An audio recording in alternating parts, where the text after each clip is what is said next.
बरेली में हुई घटना के 8 दिन बाद पीड़ितों से मिलने जा रहे सपा नेताओं को पुलिस ने रोक दिया। जानकारी के मुताबिक लखनऊ में माता प्रसाद पांडे और संभल में सांसद बर्क को घर में नजरबंद कर दिया गया है। वहीं दिल्ली से बरेली जा रहे सांसद हरेक मलिक, इकरा हसन और मुहिबुल्लाह नदवी को गाजियाबाद बॉर्डर पर रोक दिया गया। सपा सांसद इकरा हसन ने कहा कि प्रदेश में हालात ऐसे हैं मानो अघोषित प्रतिबंध लगा हो। उन्होंने सवाल उठाया कि अगर लोग खुलेआम धार्मिक नारों का समर्थन कर सकते हैं तो दूसरों की अभिव्यक्ति पर रोक क्यों। उन्होंने कहा कि सरकार विरोध की आवाज से डर रही है। एक और बरेली में बवाल के बाद पुलिस अलर्ट मोड पर है, तो वहीं दूसरी ओर खबर है कि सपा अध्यक्ष अखिलेश यादव 8 अक्टूबर को लखनऊ से बरेली होते हुए रामपुर जाएंगे। वे बरेली में पार्टी कार्यकर्ताओं और लाठीचार्ज से प्रभावित परिवारों से मुलाकात करेंगे। इसके बाद रामपुर जाकर पूर्व मंत्री आजम खान से मिलने का उनका कार्यक्रम है।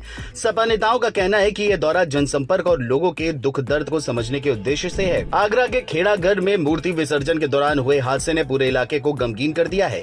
इस हादसे में अब तक 5 लोगों की मौत हो चुकी है, जबकि 7 युवक अभी भी लापता हैं। घटना के बाद से 30 घंटे से लगातार रेस्क्यू ऑपरेशन चल रहा है, जिसकी कमान पैरामिलिट्री फोर्स ने संभाल ली है। एक का इलाज जारी है। सभी मृतकों के शवों को पोस्टमार्टम होने के बाद गांव में अंतिम संस्कार किया जाएगा। जहां विसर्जन हुआ उसी के पास वन विभाग की जमीन बने शमशान घाट में संस्कार संपन्न हुआ। एक साथ 5 चिताओं के जलने से गांव में मातम और सन्नाटा पसरा है। आगरा से लोकमंच के लिए रविंद्र सेजवार की रिपोर्ट। झांसी में पुलिस का बड़ा एक्शन दिखा है, जहाँ शुक्रवार देर रात पुलिस और चोरों के गैंग के बीच मुठभेड़ हुई, जिसमें 1 करोड़ के चोरी के मुख्य आरोपी चपारी के पैर में गोली लगी, जबकि उसका साथी कुट्टू पकड़ा गया। एक बदमाश दीपक अंधेरे का फायदा उठाकर फरार हो गया। 2 महीने पहले इन बदमाशों ने जमींदार महेंद्र सिंह यादव के बंगले से चोरी की थी, जिसकी प्लानिंग उन्होंने गुब्बारे बेचने के बहाने रेकी कर की थी। पुलिस ने मुठभेड़ के बाद 5 लाख के गहने, तमंचा, कारतूस और बाइक बरामद की है। फिलहाल 6 आरोपी अभी फरार हैं और पुलिस उनकी तलाश में लगातार दबिश दे रही है। आज स्वाट टीम और थाना नवाबाद पुलिस अपराधियों की धरपकड़ में तत्पर थे। उसी समय करगुआजी पहाड़ी के पीछे कच्चे रास्ते पर अपराधियों के साथ नवाबाद और स्वाट टीम की मुठभेड़ हुई। मुठभेड़ में चपारी नाम के एक व्यक्ति के पैर में गोली लगी। कुट्टू नाम का व्यक्ति मौके से गिरफ्तार हुआ तथा उनका एक साथी दीपक मौके से भागने में सफल रहा। झांसी से लोकमंच के लिए खुशबू मिश्रा की रिपोर्ट। कासगंज में रामलीला मंच की मर्यादा भंग होने का चौंकाने वाला मामला सामने आया है। पंचायती बाग रामलीला मैदान में भगवान श्री राम के मंच पर ही बार बालाओं ने अश्लील डांस किया। बताया जा रहा है कि पिछले कई दिनों से ये फुहड़ नृत्य लगातार चल रहा था। स्थानीय लोगों ने वीडियो सोशल मीडिया पर वायरल कर इसकी कड़ी निंदा की है और रामलीला कमेटी और पुलिस प्रशासन पर गंभीर आरोप लगाए हैं। घटना से भक्तों में भारी आक्रोश है और जांच की मांग उठ रही है।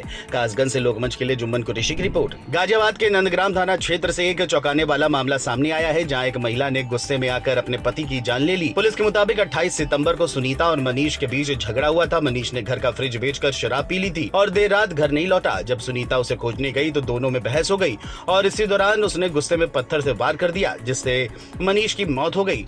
बाद में सुनीता ने दूसरों पर झूठा आरोप लगाया, लेकिन पुलिस जांच में सच सामने आ गया। आरोपी महिला को गिरफ्तार कर कानूनी कार्रवाई की जा रही है। गाजियाबाद से लोकमंच के लिए राकेश दास की रिपोर्ट। बिजनौर के हल्दौर क्षेत्र के कंपोजिट विद्यालय में बड़ी लापरवाही सामने आई है, जहां छुट्टी के बाद स्कूल स्टाफ एक छात्र को क्लासरूम में बंद छोड़कर चले गए। बाद में जब अधिकारी निरीक्षण के लिए स्कूल पहुंचे तो उन्हें रोने की आवाज सुनाई दी। खोजबीन करने पर बच्चे को अंदर से बंद क्लासरूम में पाया गया। अधिकारियों ने तुरंत दरवाजा खुलवाकर बच्चे को बाहर निकाला। मामला सामने आने के बाद शिक्षा विभाग ने जांच के आदेश दिए और लापरवाह स्टाफ पर कार्रवाई की तैयारी चल रही है। बिजनौर से लोकमंच के लिए ताबिश मिर्जा की रिपोर्ट। चंदौली में पिछले 24 घंटे से हो रही मूसलाधार बारिश ने 100 सालों का रिकॉर्ड तोड़ दिया है। खबर है कि लगातार बारिश से जनजीवन पूरी तरह ठप हो गया है और कई इलाकों में बिजली गुल है। निचले इलाकों में जलभराव और बाढ़ जैसे हालात बन गए हैं, जबकि नदियां उफान पर है। बांधों से हजारों क्यूसेक पानी छोड़ा गया, जिससे खतरा बढ़ गया है। जिलाधिकारी ने एहतियातन सभी स्कूल बंद करने के निर्देश दिए हैं। वहीं कई कच्चे मकान और पेड़ गिरने की खबर है। प्रशासन पूरी तरह अलर्ट पर है और राहत कार्य तेजी से चल रहे हैं।